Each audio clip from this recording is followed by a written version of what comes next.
let's talk about stand out. So you talk to us about the types of people you interviewed, the number, what were some of the key insights you gleaned from all this research and interviews you did to come up with the book Stand Out?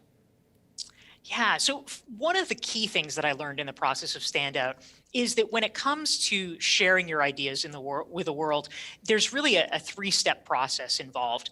And the way that I describe it is build your network, build your community, and is actually sorry, build your network, build your audience, and then build your community. Right. And what I mean by that with these three steps is, first of all, it's about a network, kind of a smaller, tighter knit group.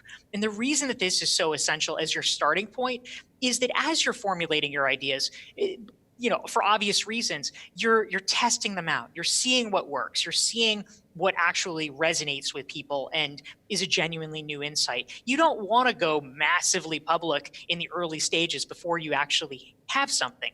And so something that often doesn't get enough play, really, is the importance of having a tight-knit, trusted group of people around you to actually help you vet those ideas and make them better. So, I mean, I think so many people these days in this kind of internet-driven era are a little bit isolated. I mean, they might have the casual encounters online or something like that, but I really believe in the value of deep connections with a small group, especially early on, to test your ideas with that network.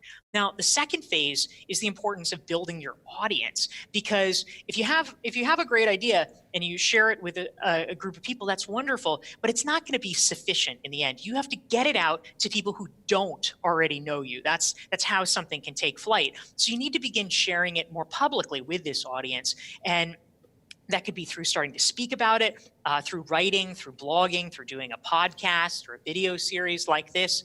But somehow you need to give a way or a vehicle for people who are not already familiar with your work to find you. And then third and finally is the step that I call building a community. Because ultimately, if you want your ideas to spread, if you think that they are valuable enough that they really can help the world and you want to share them, it can't all be about you. You as an individual, no matter how powerful, can only take it so far. You need to get a community of people who are all talking about something and sharing about something. So you have to find a way to really build a community, whether it is in person through things like meetups or conferences. Maybe it's online through anything from a Facebook group or a LinkedIn group or some kind of a listserv. The vehicle doesn't matter, but you've got to be able to bring people together around the idea. When you have that, things can really gain traction and spread far beyond what you might imagine.